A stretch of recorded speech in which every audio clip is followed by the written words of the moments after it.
with another successful Sports Deli podcast. Let's hit it. Welcome, first-time listeners and returners to the Sports Deli, where everyone deserves a seat at the table, especially our next incredible guest. So grab your favorite deli sandwich or bagel and your favorite beverage, and let's do this together in the Sports Deli.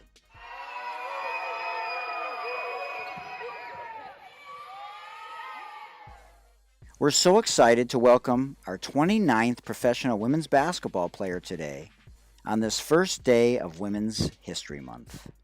A true trailblazer, a gym god, and an acclaimed motivational speaker and retired associate professor and women's basketball coach at Miami-Dade Community College, Susan Summons.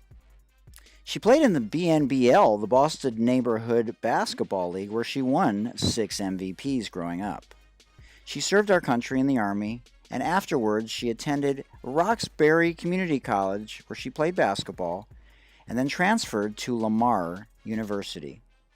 She forfeited her senior year to go play professionally in the original W, the WBL, the Women's Basketball League, and it's a good thing she did, as you will find out why, and the rest of the story later. She was drafted in the 3rd round by the New Jersey Gems in 1981 and was one of the first African-American women's professional basketball players in the history of the United States. She had an incredible vertical leap at 5'9" and a mean crossover. And like me, she loved the Isaiah Thomas stutter step move, and we will find out at the end of the show in our very famous rapid fire this or that segment if she would choose Zeke or Wardell if she had a choice. She didn't care about the conditions, as she would practice in the sun, wind, sleet, rain, or snow.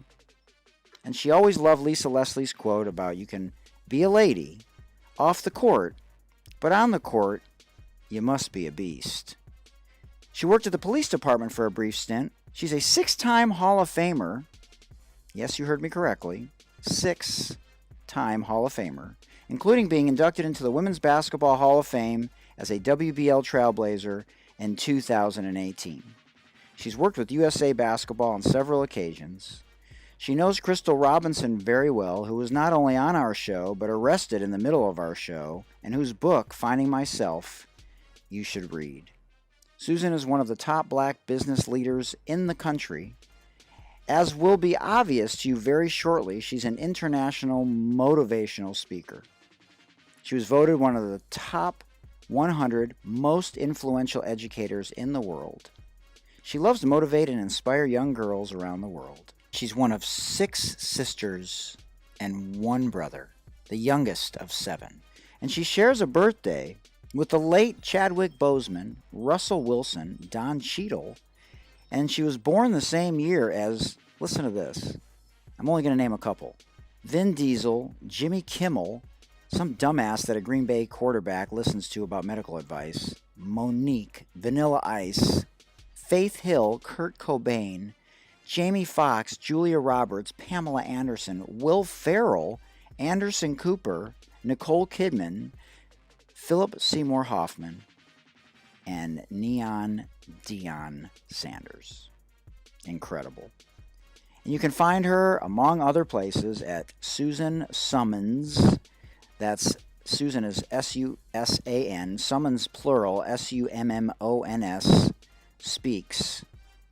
Susan Summons Speaks.com. Man, now that was something amazing. Susan, welcome to the Sports Deli podcast, where everyone deserves a seat at the table, especially the women of the original W.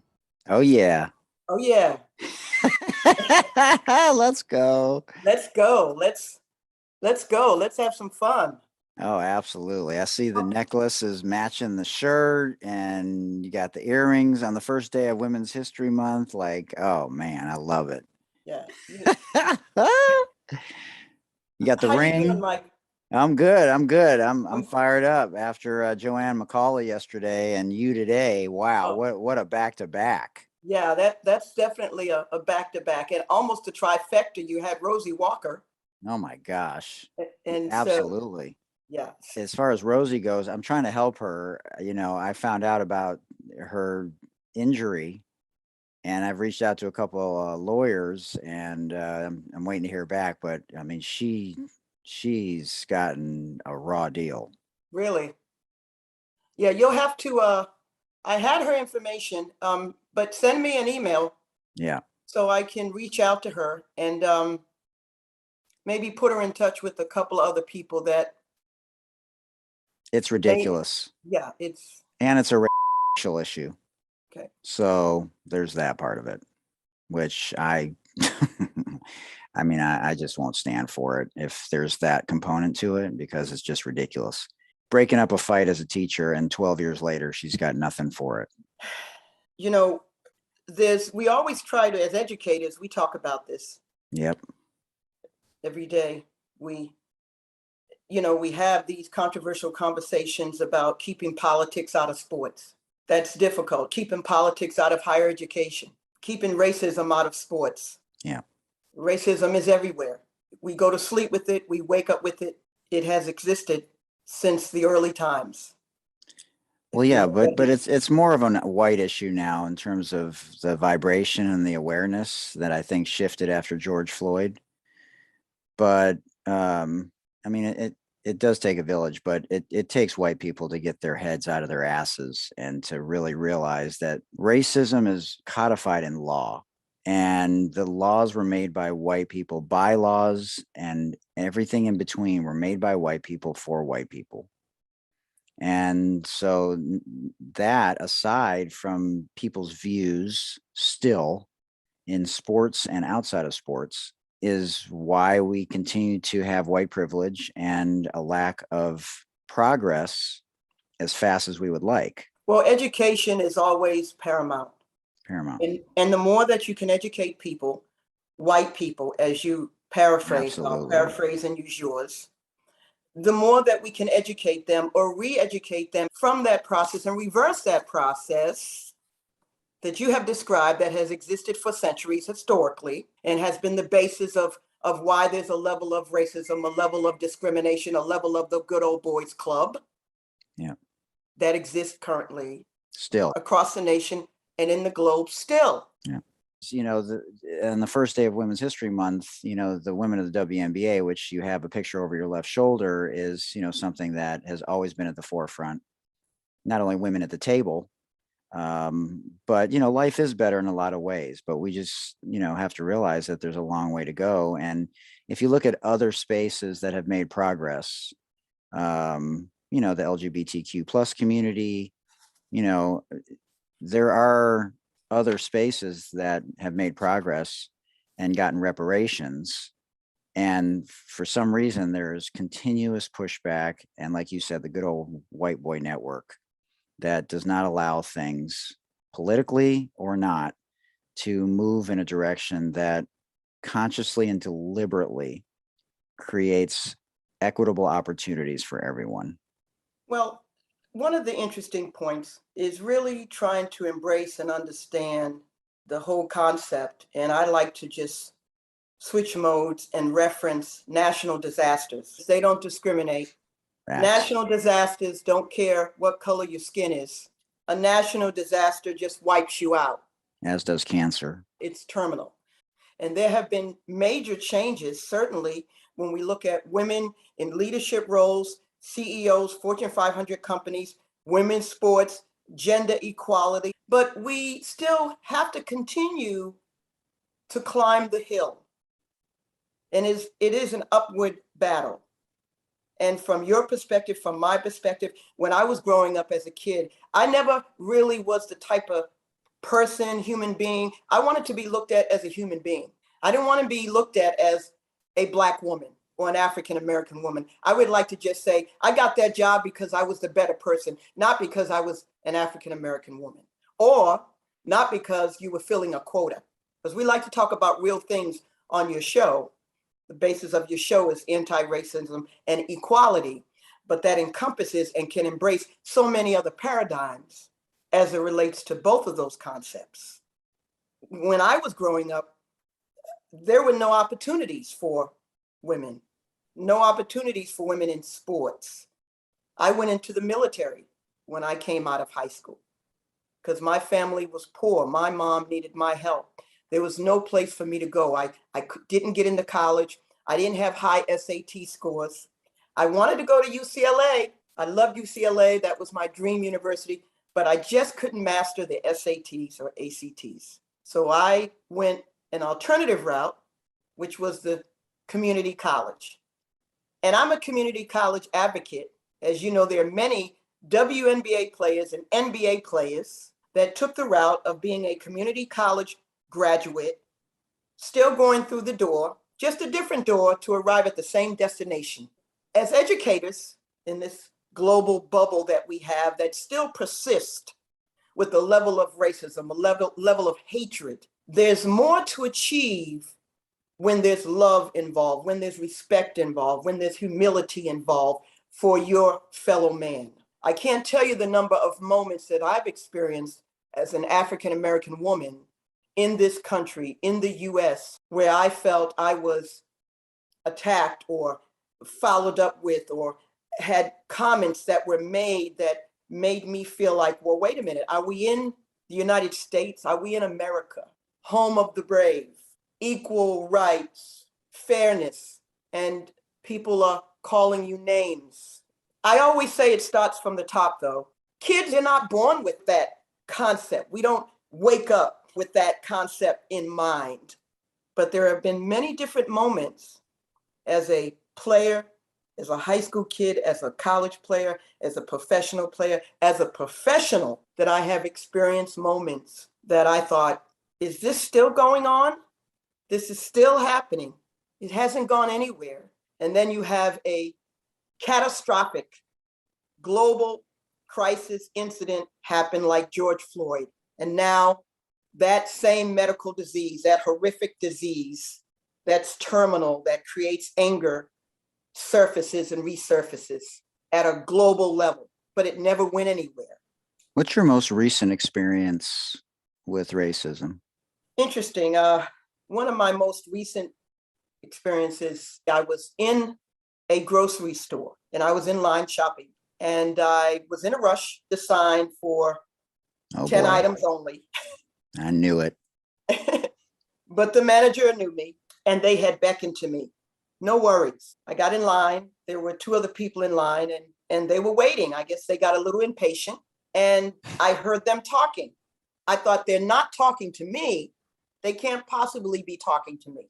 It also happened to be a game day for me. So it was very important for me to maintain a level of focus that day in that moment. And they were having a conversation and I heard the word monkey. I heard the word go back to Africa. And I thought, I know they're not talking about me. They're probably just having some conversation about geographics. And I turned around and I heard it again and I turned around and the cashier was slow in ringing up my groceries and I didn't want to miss anything. And I heard that conversation again and I turned around and I said, I'm sorry, but you're not talking to me. And they had an accent and they said, yes, we're talking to you. You shouldn't be in this line. You should go back to Africa. And at that moment, I had to exercise the highest level of composure. And I didn't think it was relevant for me to lose my composure at that moment to turn and make a point. But I've experienced many other moments that are similar to that, some a little bit more tremendous than others. You know, if we look at the challenges that we face, and I consider racism another one of those challenges that we all face in different aspects. And I look at challenges and I try to convert those challenges or turn those challenges into opportunities of success, an opportunity to educate, an opportunity to teach and mentor, to try to be someone to help change the world, one person, one message, or one voice at a time. I don't want to be a part of that problem, Mike. Yeah. I want to be a part of the solution. It's not easy turning the other cheek. When someone calls you something other than your name, it becomes offensive. That generates and exacerbates a different level of emotion. So it's important. Unless they call you a gym god. Unless Unless they call you a gym god or a gym rat or town boy or hoopser or crossover. One of my nicknames is the stutter step. Yep. I invented the crossover before the WNBA came into existence.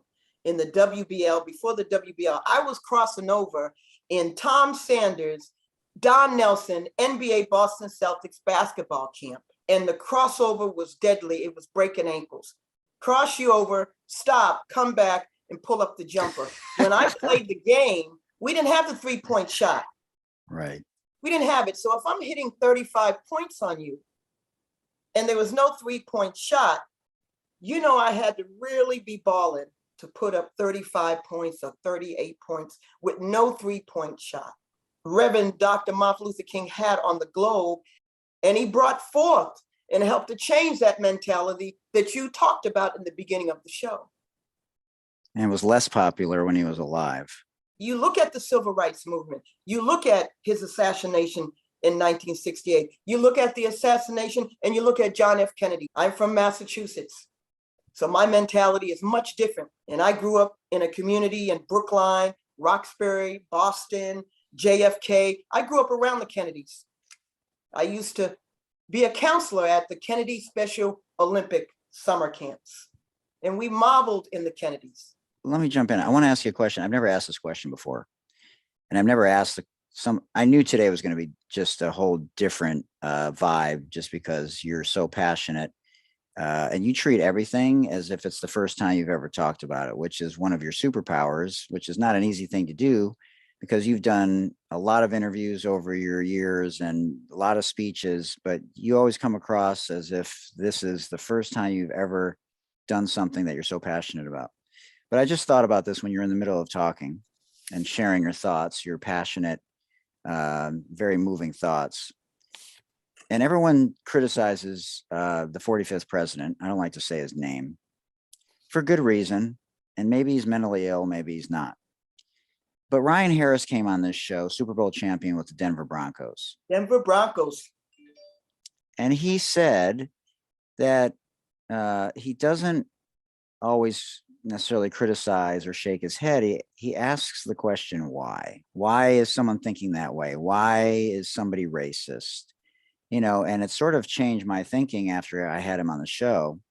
And so to that point, the question I have is, are you glad that the 45th president was voted in as the 45th president, because it allows the conversation and the people that were in their rat holes to come out? And now we can have open and honest conversations about what people are really feeling and thinking, instead of, you know, having it suppressed and possibly taking longer to move in a direction that we need to move in? That's an interesting question. And I appreciate the kind words that you shared with my superpowers. Absolutely. And I know that that's not the only superpower you have.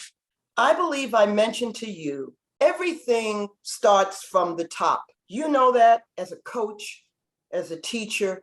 I know that as an educator, as a teacher, as a coach, as a leader. We're both leaders. Going into this presidency, 45th presidency, along with George Floyd, along with a lot of other movements that occurred and trends, it really changed the face of this nation. It changed the way we look in the mirror. And there's more violence that's occurring in the globe and in the world than ever before. And when everyone turned on the TV and saw the Capitol being horrifically raided, attacked. But I certainly want to make sure that we understand the importance that sports, in the midst of all of this violence, all of these political transformational movements that are happening, sports has always been a mainstay to help level the playing field across higher education, politics, and even violence, and people trying to work out their differences and forming better relationships and camaraderies and lasting relationships. We can also look at the impact of the pandemic. At the same time, of being in a presidential election and having a 45th president and having experiencing George Floyd and having experienced a national disaster and having, we can take all of those socioeconomic components that can affect one's mental wellness tremendously. We can take the concept of isolation during a pandemic. Yeah, you have a picture of Robin Williams on your Facebook page and a quote from Plato that says, "Everyone you meet is fighting a battle you know nothing about. Be kind always." Robin Williams, a tremendous comedian, but a tremendous actor. It's one of my favorite quotes. I have many. You know, when I read that, it was profound. And I had just said it to someone else. Everyone you meet is going through something, Mike. So be kind. You don't know if the words that you're sharing with them will not only change their life, but how about this one? Help them to keep their life. And what does your color of your skin have to do with anything in this circumstance? I'm not looking at the color of your skin. And sometimes when I'm on the phone, here's something that's interesting. I don't think everyone does not look at the color of people's skin, but I understand what you're saying. If you're listening to a story, yes, then it transcends. Absolutely. And, you know, sometimes this happens. I could be on the phone. I'm talking to someone. They meet me and they have a certain look. And they look at me like, oh, I thought you were white. Why? But you're African American. Yes, because you sounded white on the phone. What? So there are different moments and experiences that directly relate to racism and equality or gender equality. But I have never tried to put myself in a box when it comes to working with people, meeting people, dealing with people, communicating with people. I love people. You know, I'm a former police officer, law enforcement. We bleed the same way, but I still also know the reality of where we're at still is that someone is going to look at me and see the color of my skin. I'm a Sagittarius. There. I want to share this. 100 years ago, Martin Luther King, he cashed a check at the nation's capital, and he dreamed of all people standing together to be afforded the right of life, liberty, and the pursuit of happiness. And if I didn't share this on this show today, then my last name wouldn't be Summons and my first wouldn't be Susan, and I would not be able to embrace my purpose and calling. So I want to ask you about that, because that's exactly what I was thinking about. You mentioned the military, you mentioned, you know, we haven't talked about coaching yet. You know, you talked about your police background. But I want to know, because there's a whole nature versus nurture argument when you talk about a lot of things. And so you know this better than anybody as an educator. But, you know, you played at a time, like you said, before women's and girls' sports was supported. Title IX, you know, in 1972, as we approach the 50th anniversary of Title IX here on June 23rd. And, you know, we bet on women heavily on this show. And you played in the Boston Neighborhood Basketball League.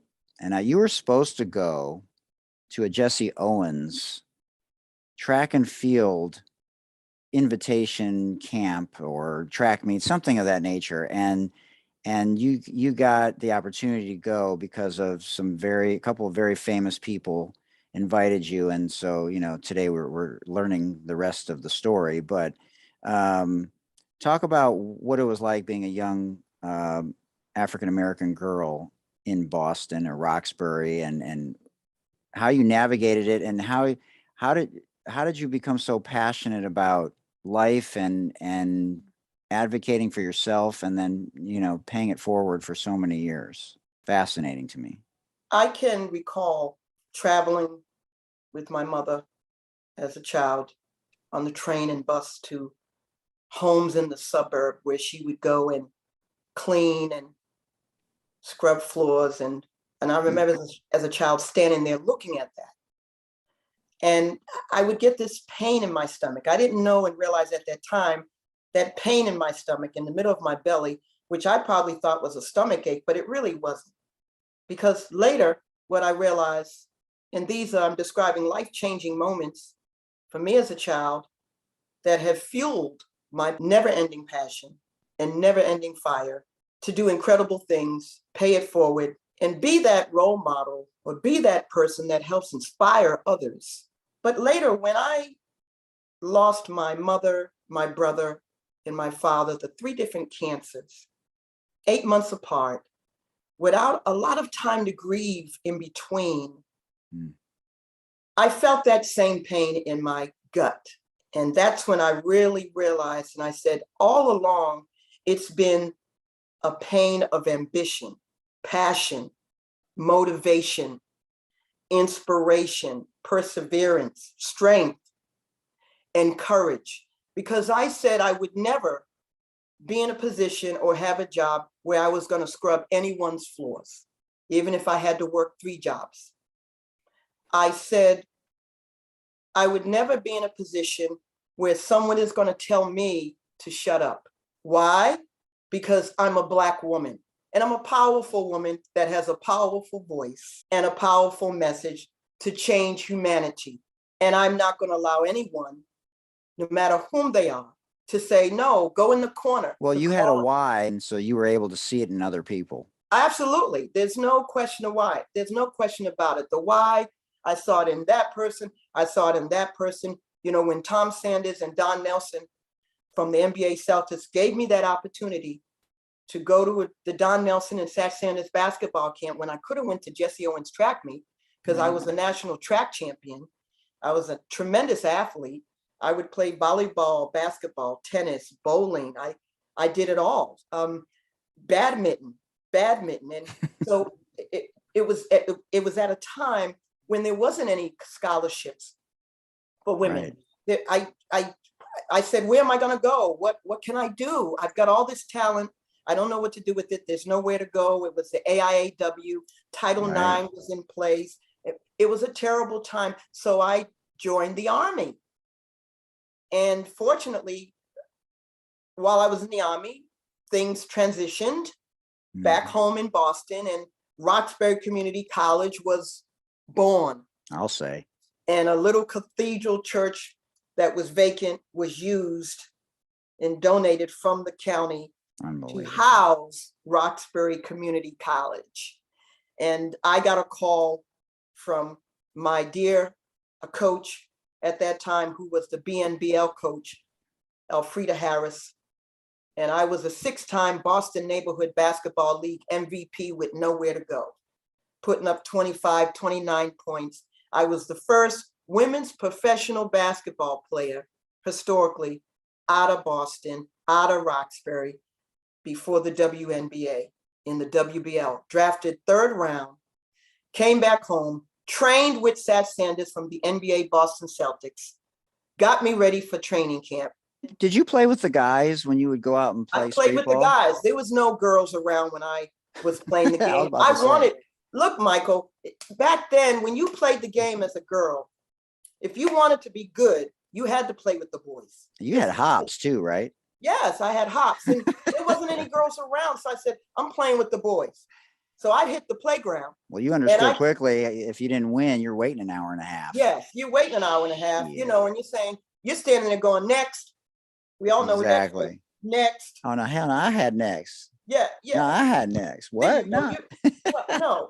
And you know you're going to get picked up. Okay, I always got picked up. Either I had next or I always got picked up. And I'm going to drop 28 points on you, 18 back.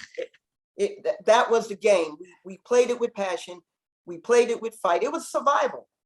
It was also about survival and strength at that time, because we played the game during when Martin Luther King got assassinated, and we went into the Martin Luther King riots that went on all over the globe. I remember being in the house, sitting at my window, watching the fires, the gangs and the beatings and the police and the tear gas and the glass and the bricks going through the windows and the storefronts. And I can remember that very, very clearly.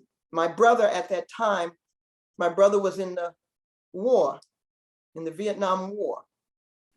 And there's 7 of us in the family, 6 sisters, 1 boy. And I was the youngest. I was the only one that played sports. I used sports as a way to help me cultivate a way to get out of Roxbury or have a better life. And so I gravitated to sports. But I came out of the Army. I got an early honorable discharge from the United States Army to come back to Boston and play at Roxbury Community College and lead them to a national junior college national tournament where we played against Rosie Walker. Oh, man. Yeah, Rosie had like 30 some points for Panola. I had like 25, 17 rebounds. She was Panola, I was Roxbury. We were in the nationals. I got hurt, because I've suffered with back injuries since then. And I remember going in the locker room back then, their sports medicine and the technology of sports medicine and sports medicine modalities back then is nothing compared to what it is now. You got hurt back then. Listen, that was it. You had to get some ice, put it in a napkin, roll it up, put it inside, or get some gauze and keep it moving.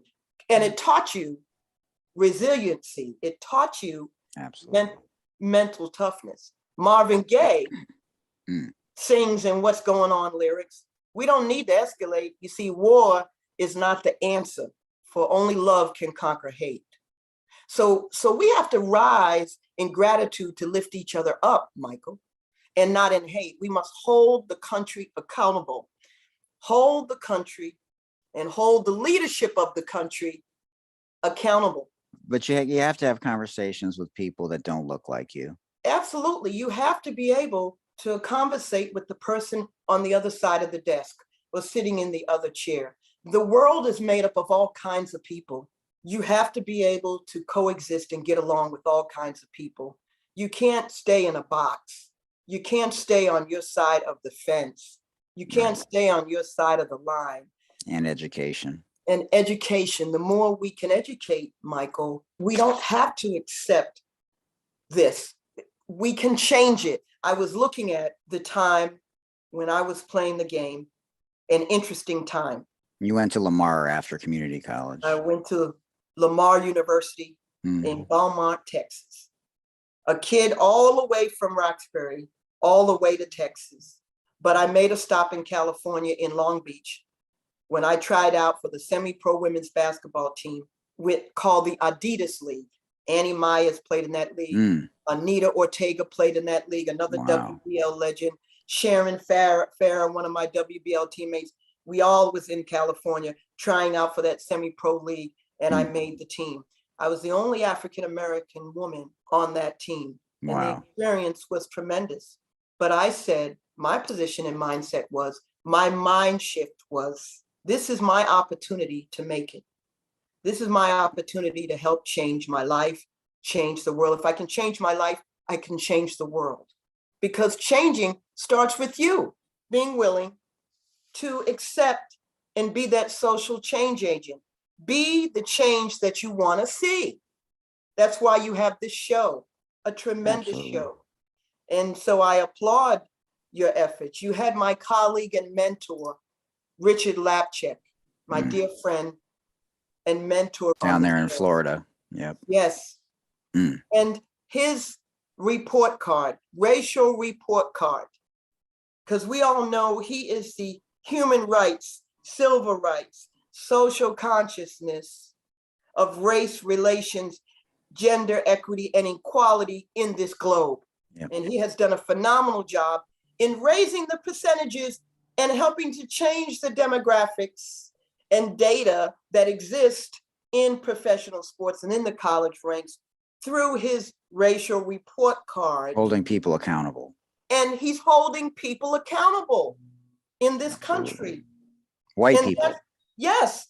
As a white man. He's white. So everybody knows he's white. He's holding white people accountable. He's also educating. But he's saying, I'm white, but I care about people. I care about the values of what we have in this nation. I put together TIDES, the Institute for Diversity, because we have to educate people on this process. I put together the Institute for Sports and Social Justice, very relevant to what's happening because there wasn't a social justice entity. We need that. We have social justice movements. The George Floyd movements that have transcended the Trayvon Martin movements.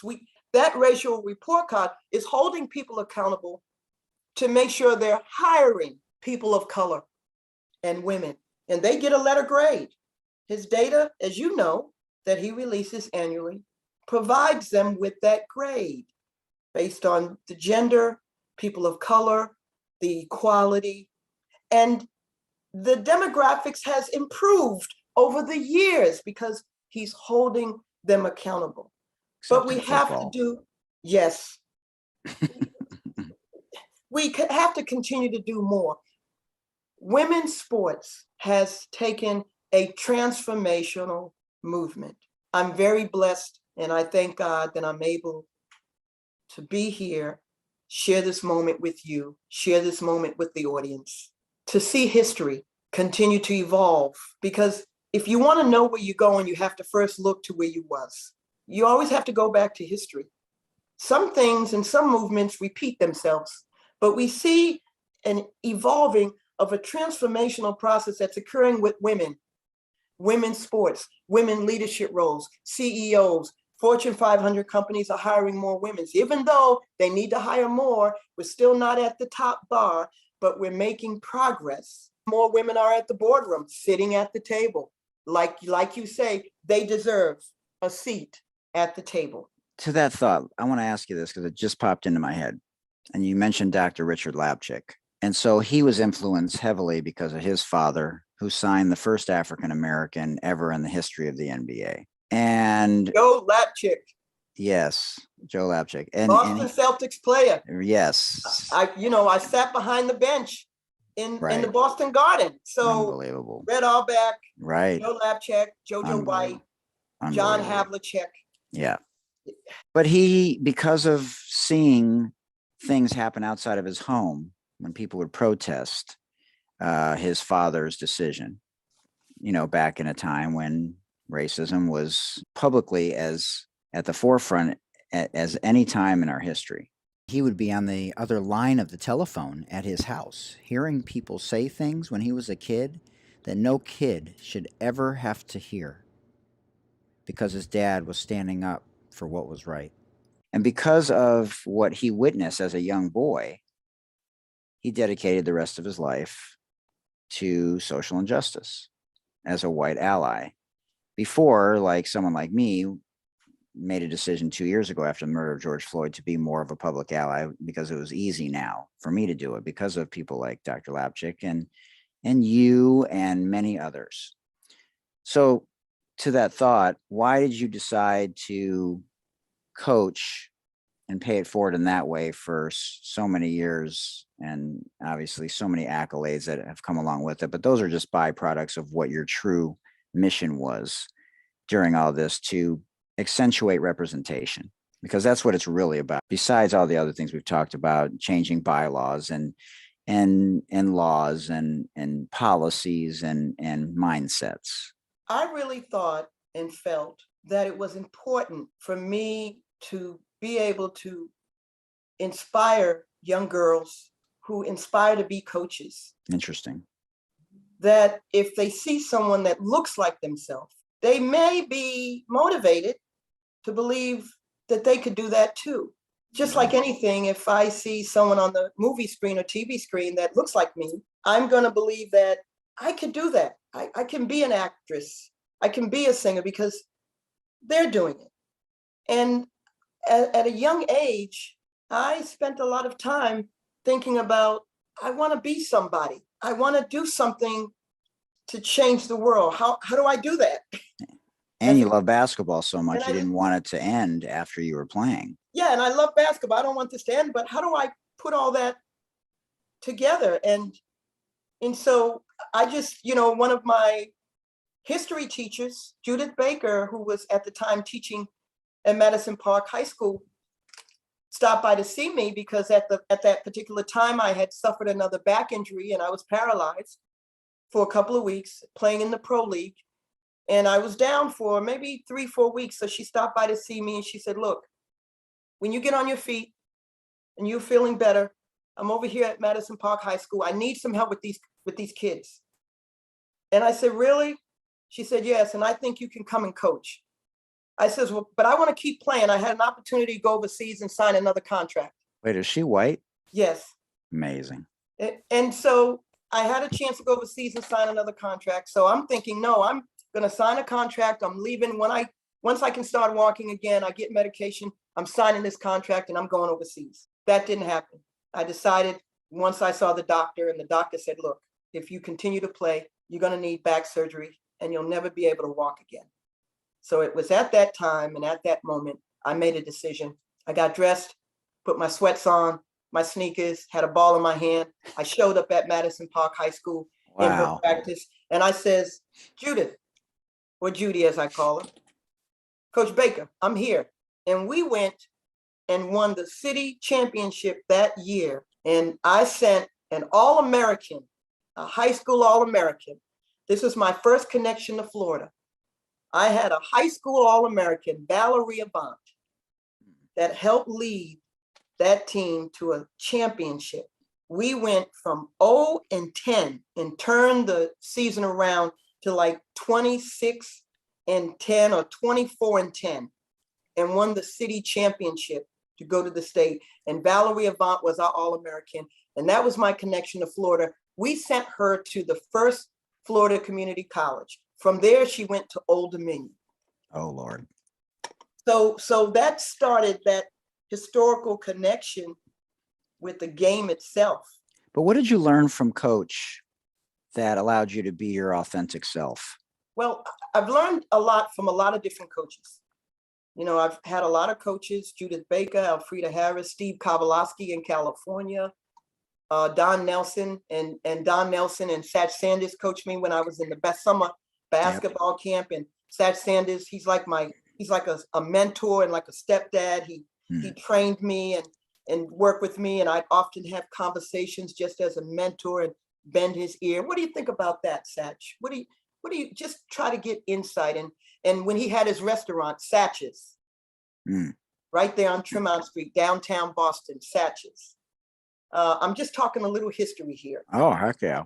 But just don't talk about when Larry Bird stole the ball from Isaiah Thomas. Oh, and you guys beat my Pistons, because I might have a coronary right here on the show. You might have a coronary, because that was a tremendous play. Another great player in Larry Bird, and another great Celtics. But all of those coaches that I've been fortunate to play for, I took a little bit of everything and a little bit of characteristics from all of them. And I says, here are all the characteristics.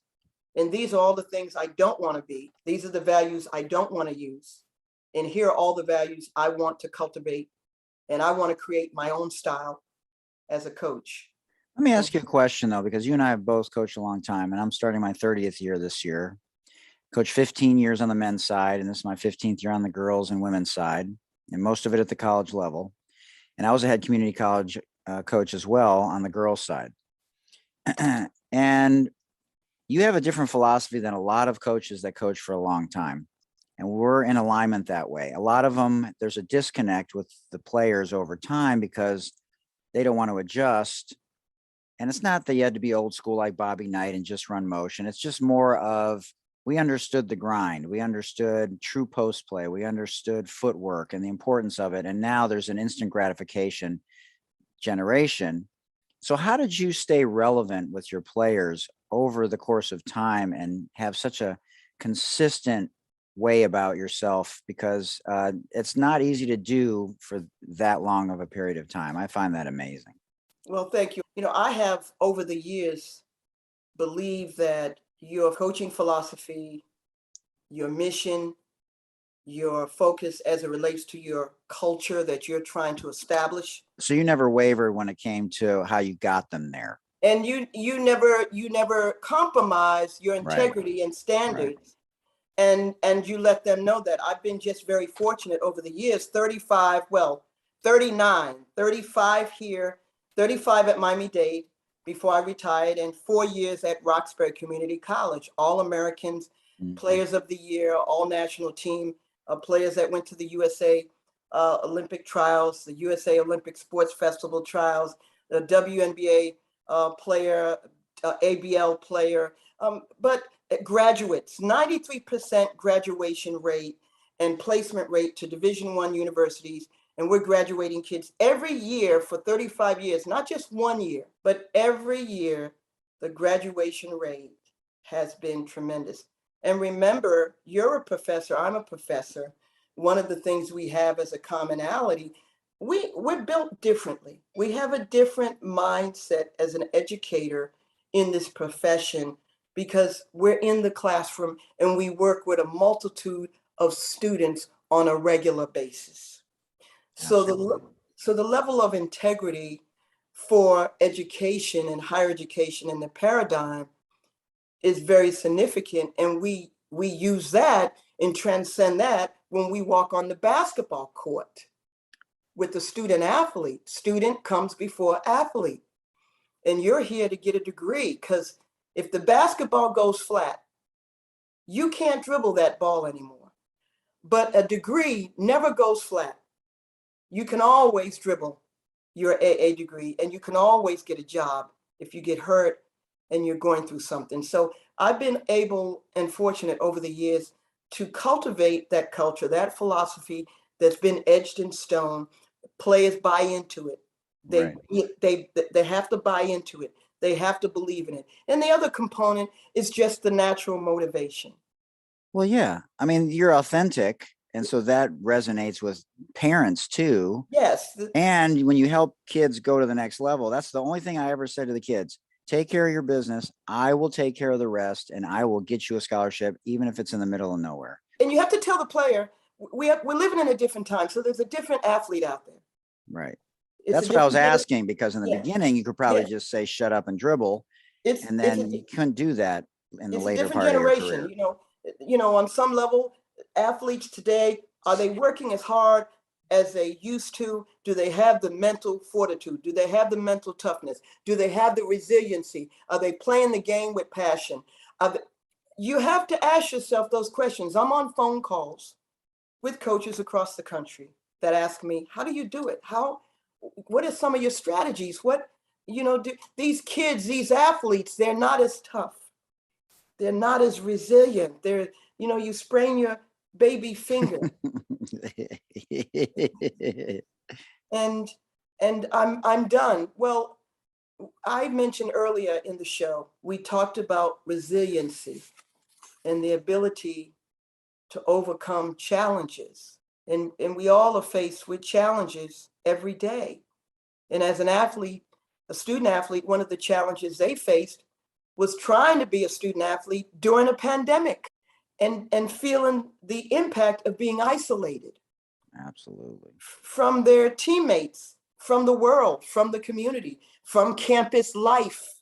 Well, and being around family members that may have tendencies to be a lot of things that aren't always so positive. Absolutely. And of course, you're going to get a different type of athlete that's existing right now in this movement, in this trend that we see. Add in the legislative piece, the NCAA legislative piece that allows students to transfer in the portal and go in the portal and transfer. Oh boy. And allow students to actually make money off of their name. If you integrate those components in that new legislation, right, during this time in sports, both on the women and men's side, it's going to also produce another dynamic. And you're referencing NILs, the name, image, and likeness, right? Which is now allowed. Absolutely. Yeah. I'm referencing name, image, and likeness. It's happening already, and kids are transferring in the portal and they're having the mindset, well, I don't know if I want to stay here, so guess what? I'm just going to transfer. I'm not even going to try to make it work. I don't need to try to make it work because I now have the option to get out. And that's the pushback from a lot of old school coaches is you didn't even give it a shot. Yeah, absolutely. Absolutely. So trends. Yeah. Trends. We see an evolution of trends, but I've been fortunate. I remember being at Lamar University. I had just won the Babe Dickerson Harriets Outstanding Scholar Athlete Award. Became the first African-American student athlete at that institution to win that award. Mm. And my portrait was bronze plated in the famous Babe Dickerson Saharis Museum. I had just set an individual single game scoring college record at 43 points in one game against McNeese State. Joe Dumars. Joe Dumas, you know, the WBL came into existence in 79. I was still in college. Amazing. I was going to be a senior. And I thought, I don't know, I need to go to a big school to get drafted. I was always hung up on, I need to go to UCLA or USC. I need to go to a big school, because if I go to a big school that has a lot of money, I'm going to become a name. I need to go to a name university with a name coach. Well, UCLA had a pretty good player. Ann Myers, amazing player. Absolutely. And that didn't happen. So I said, when I went out to the summer league in California, I had some incredible games out there. And there was a coach, a Division I coach in the stands. Her name was Cindy Russo. Wow. And she came up to me and she said, look, I don't know if you signed with anyone, but I've been watching your game in this Adidas league, and you're one heck of a player. You could play this game. I said, yes, I can. If someone gives me an opportunity, I can help lead you to a national tournament. And she came back to watch me play in the next game. And at the end of the game, she said, look, I'm taking the job at Lamar University. I'm leaving FIU. I'm leaving FIU. I'm taking the job at Lamar University, and I want you to be my starting guard. And at that point, I didn't know what the scholarship entailed. I just knew, as a kid from Roxbury, wow, what a story. Had no way of paying for an education. I was using financial aid.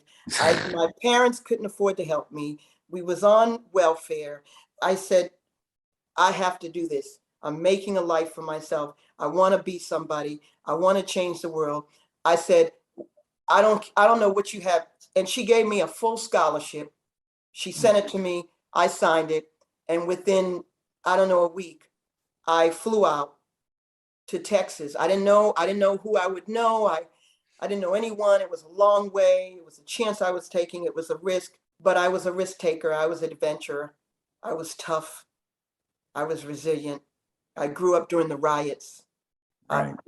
I grew up watching people get stabbed and, watching fights. And I grew up at a time when I developed such a high level of resilience and motivation and passion that I said, I'm going to Texas. And that's what I did.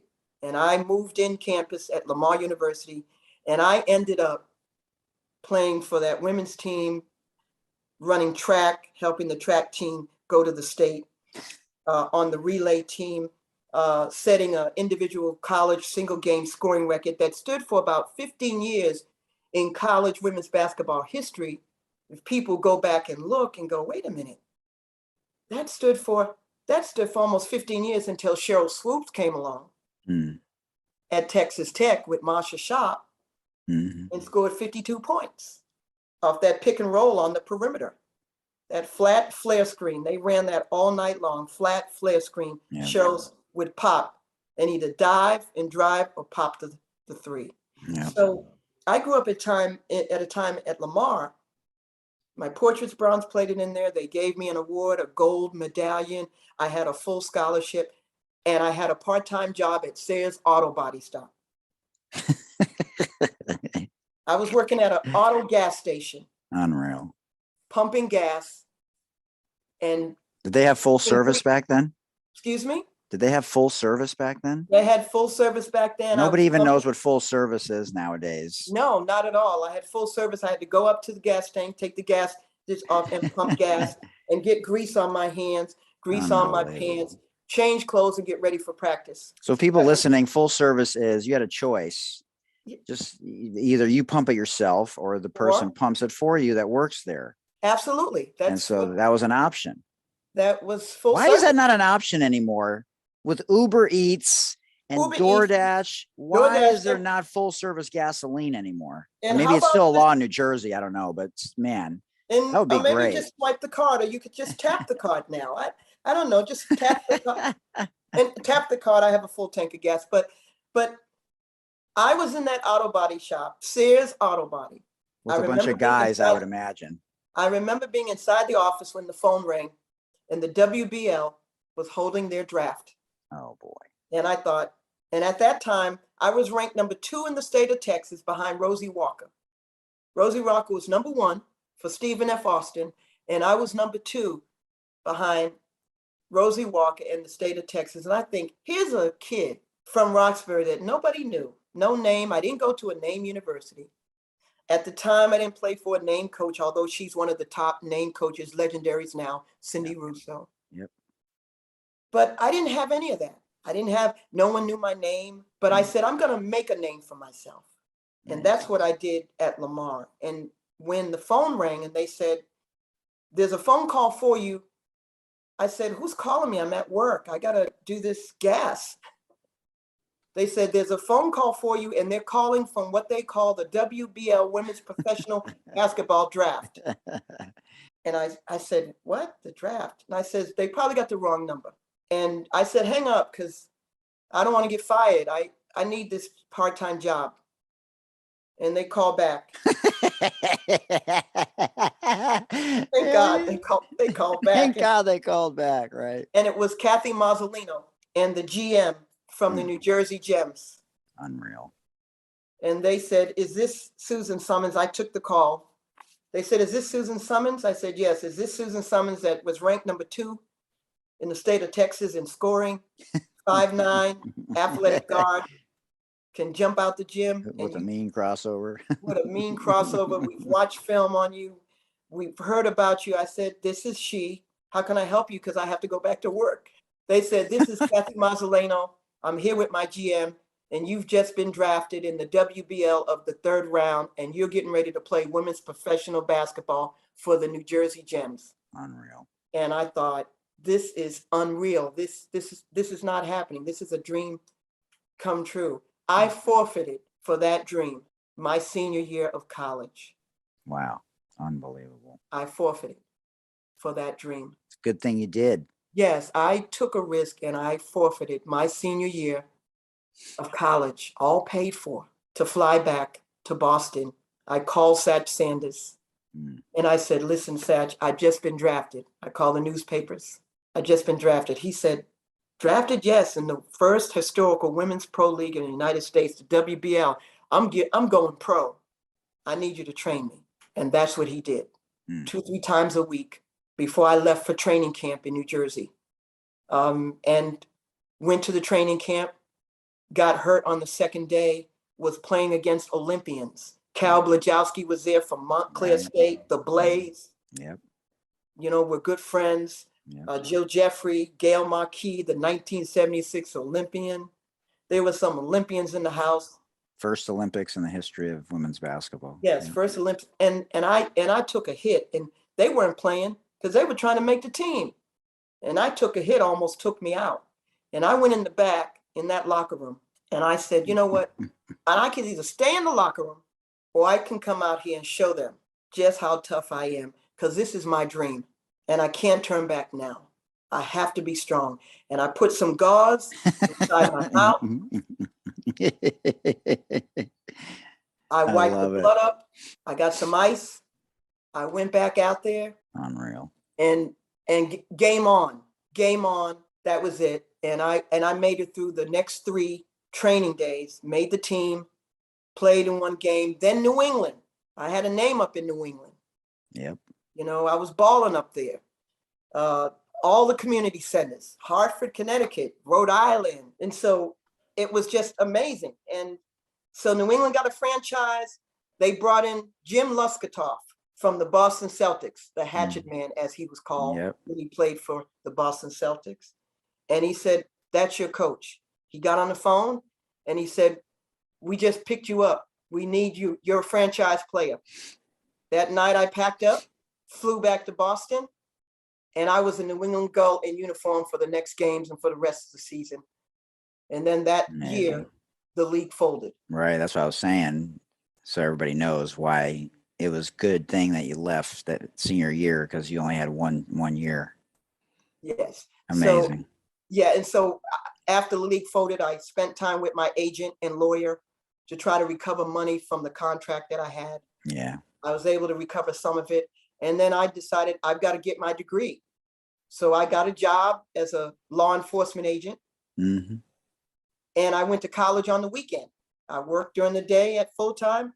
And on the weekend, I went to college at New Hampshire College. I would drive to New Hampshire from Boston Saturday and Sunday morning in the snow. Wow. Every weekend for a year and a half to get my bachelor's degree. And in the midst of that, a position opened up for me to go into teaching and to start the health and wellness and science program at Roxbury Community College. Amazing. They got a new president. I had turned in a resume. They said, listen, we're very interested in talking to you. They hadn't called, so I decided to start my own fitness business in the basement of the community college. I rented Of course. I rented a room, started Love Your Body Fitness. Wow. And I was training, and I was still working on my degree. And then they switched presidents again. I took an opportunity to present my stuff, and I got an interview. And I graduated with my bachelor's. They offered me the job, and I came in and started and founded their health and science program as it is today. And the same time that happened, a coaching position opened up. They had wanted me to coach, and I turned it down the first time. They offered me again the second time, and I accepted it. And I became the head coach at Roxbury Community College and led them to the Nationals. Led them to the Nationals as a junior college All-American, came back and led them to the Nationals as a coach. So that's some of the history there. And you know, in order to understand the magnitude of this country and the magnitude of who you are as an individual in relation to racism, gender equality, and how everything cultivates and exists and coexists, I think it's important that you understand who you are in relation to people, and understanding humility and self-awareness and the emotional intelligence. Absolutely. Of understanding how you react to the people that are around you. And that's very, very relevant as it relates to being a success and achieving.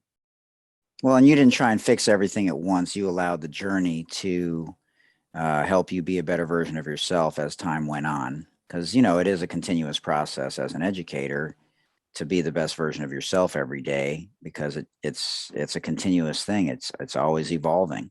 And your players and your students saw that. I think what's important as it relates to evolving and the consistency of being your better self. There was an experience that I had. I was traveling. I was with USA Basketball.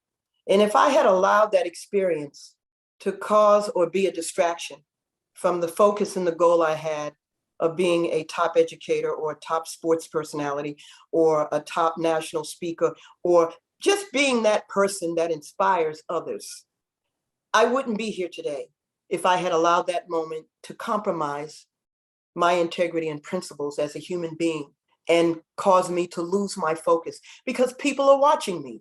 Other African-American students are watching me. Other African-American colleagues are watching me, and they're seeing what I'm going to do.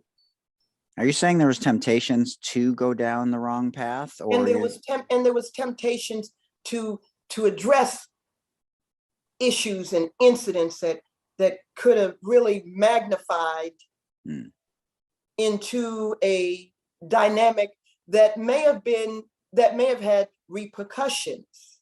Right. You know what? Sometimes you have to pick and choose the battles. That's what I was going to ask. Yeah. That are very important. Now, there are some battles that are just not worth fighting. Or not at the right time. Not at the right time. You have to pick and choose the time and pick and choose the moment that's appropriate and that's right for you to address that issue. And I will say that everything always comes back full circle. The cycle always comes back and gives you an opportunity to address that very issue that maybe you did not address 5 years ago because the time and the moment wasn't right. But when I receive a phone call and someone says to me, "You have inspired me. You have no idea that you inspired me. I watched you 15 years ago, and that's why I wanted to be a coach, because of you." you didn't say much, but it was how you handled your situation. It was the way you handled and maneuvered Absolutely. your dynamic. And through so through spaces that quite honestly, oftentimes you're not allowed in. Absolutely. Absolutely. There are spaces, and I know I've experienced those spaces. Well, USA basketball and basketball in the USA are better off because of people like you. And so let's ask a couple of rapid fire questions, because that's the fun part of the show. And then I'll leave the stage for you to finish up with anything else that you want to touch on. Okay, so Allen Iverson or Tim Hardaway's crossover? Tim Hardaway crossover, Allen Iverson. I love both of them. Tim Hardaway is a good friend of mine. Shout out to Tim Hardaway and his son. I've crossed over and shot some hoops with Tim in the gym right here in Miami, Florida. Their crossovers are deft. They're low, they're quick, they're tight. But Tim went through his legs oftentimes first before he would cross over and get you leaning one way. Allen's was just sort of a slap, a da-da-da-da. And, a little bit different in how they set it up, but you got to give me that answer. And I've DM'd Tim also, but he hasn't responded, but I'm sure he gets 9 million DMs. Oh, I'm sure. But listen, when you get him, hey, Tim, shout out to Tim Hardaway. But yeah, the crossover is sick. Breaking ankles. Love both of them. But Allen Iverson, he had a little bit, he had that extra speed. He had that explosive. Yeah, his speed was his explosive acceleration. I never seen anyone get downhill that fast. Exactly. How can you get downhill without falling down? Right. Thank you. Zeke or Steph Curry? Oh, Steph Curry. Man, this year has really set him apart. If it wasn't a whole transformational kind of career already. Yeah, he just hit 50. Geez. He just hit 54 points the other night. Even though Golden State lost, he 54. But this guy is shooting.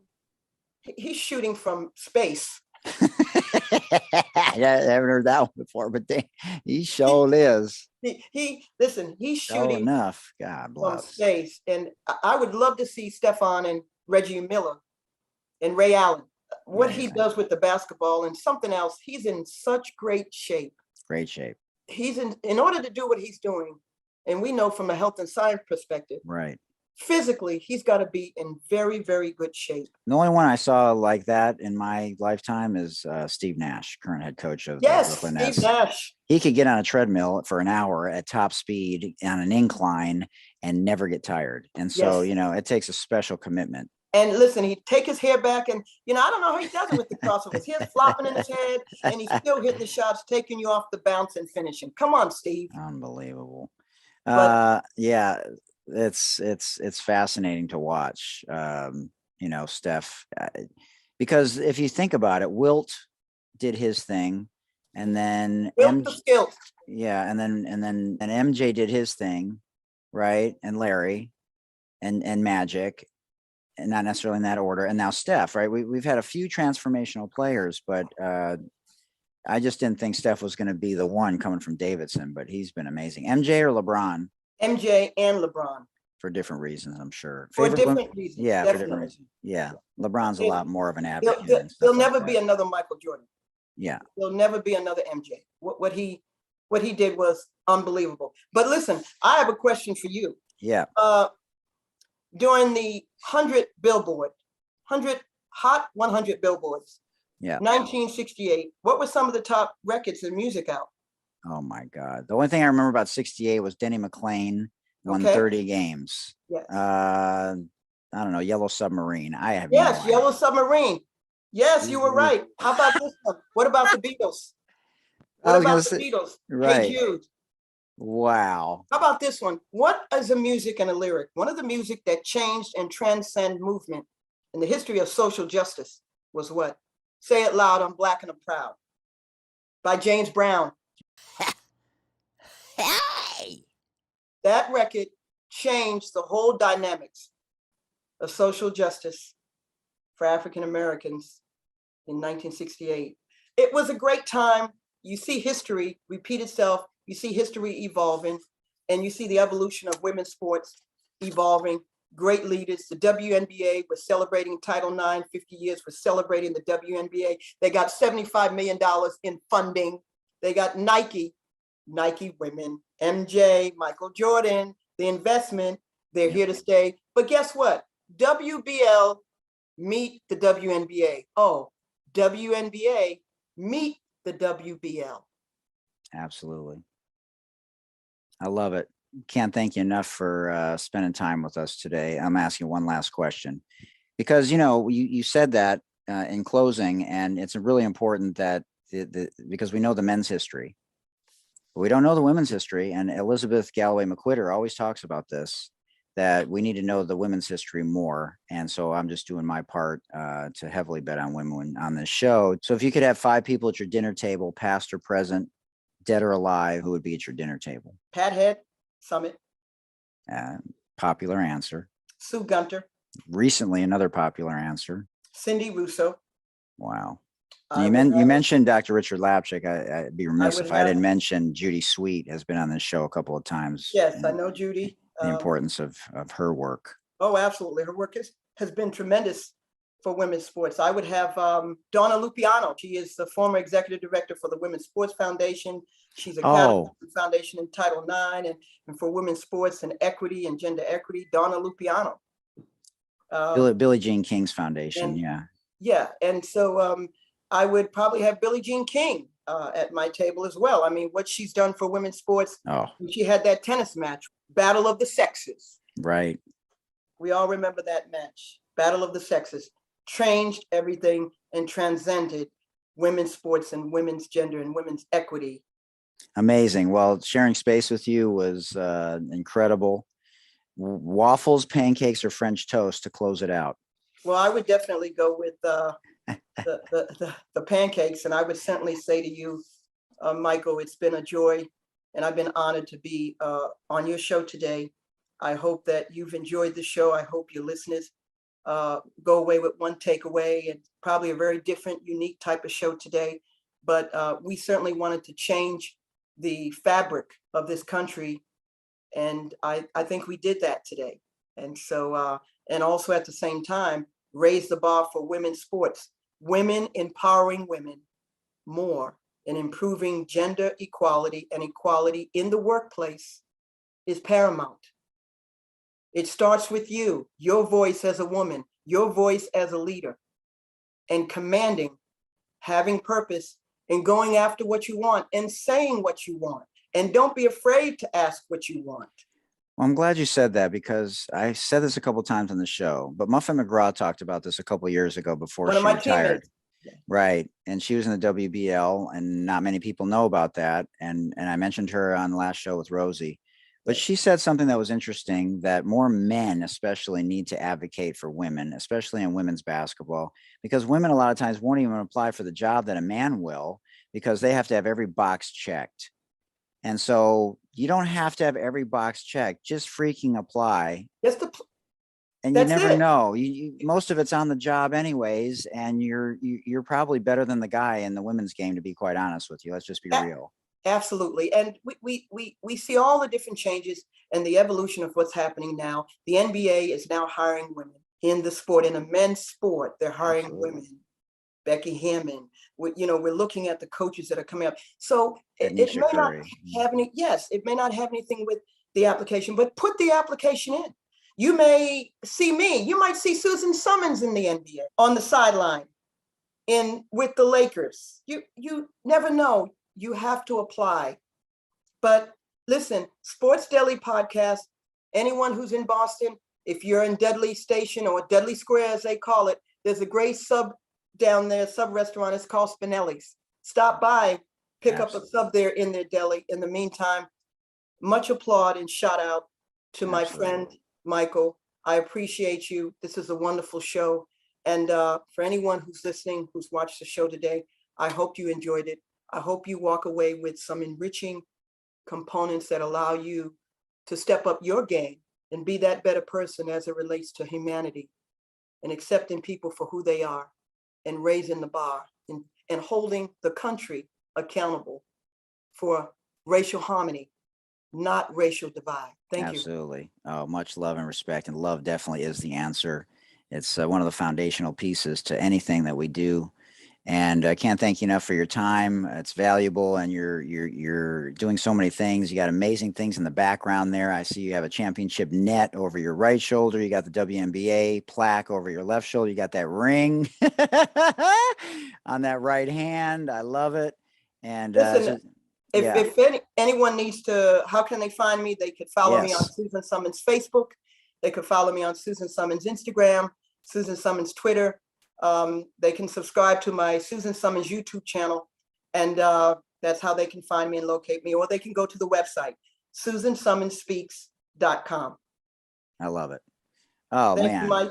Awesome stuff. Have a Awesome. beautiful week. I can't wait to hear the feedback from everybody Oh, about this one. absolutely. And let's get together and have a deli sandwich sometime. Yes. Have you ever been to the Rascal House? No. In Miami? No. Wow. Where's it located? Oh, I don't I'll have remember. to I used go. to go there all the time with Well, my that's it. great grandmother. I'm gonna locate it today. Oh man, fire. I'm gonna love locate it today. Definitely. All right. Take care. Shoot them straight, everybody. I'll try to. All right. Yes. Much love. All right. Much Talk to love. you soon.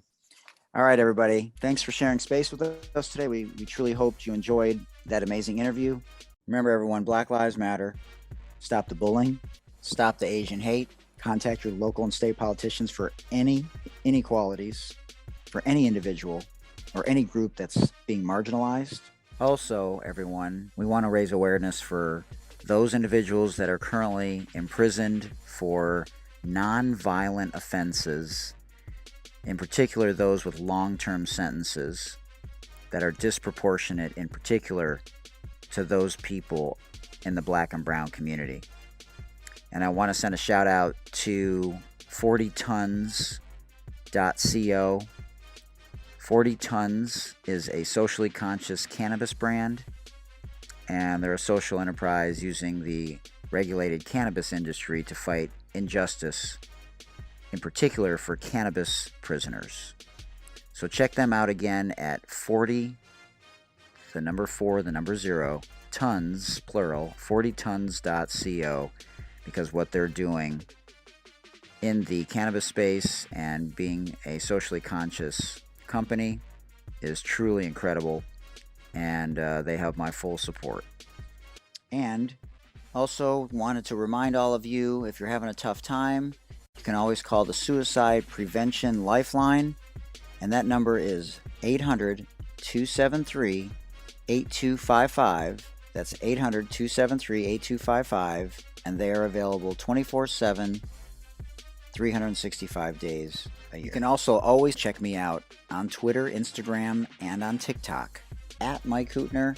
Thanks again to our amazing sponsors, Breaking Tea, Sport RX, PSK Collective, City Lokes, and Moolah Kicks, which you can see right here up on the screen. You can search them online at breakingtea.com, sportrx.com, pskcollective.com, moolahkicks.com, and citylokes.com. And if you'd like to support us at the Sports Deli, we'd love to have you either make a one-time donation or feel free to make a donation monthly, either 99 cents a month, $4.99 a month, or $9.99 a month. If you have questions about that, send me an email again to thesportsdeli@gmail.com, and I will send you the link on how you can do that. You can also find it at the bottom of every podcast on Spotify or Apple Podcasts. Link at the bottom to support the show. Please check out our website at thesportsdelipodcast.com. Make sure that we continue the conversations with regards to 3 strikes and you're out and mandatory minimums, especially people that are in jail for non-violent offenses. So those things need to change. Until next time, remember it takes a village. For Dr. J and Coach K, I'm Hootie Hoot. This has been a production of Hootie Hoot Productions. Thank you for joining us in the Sports Deli, where everyone deserves a seat at the table. Remember, it takes a village. Much love, everybody. Peace.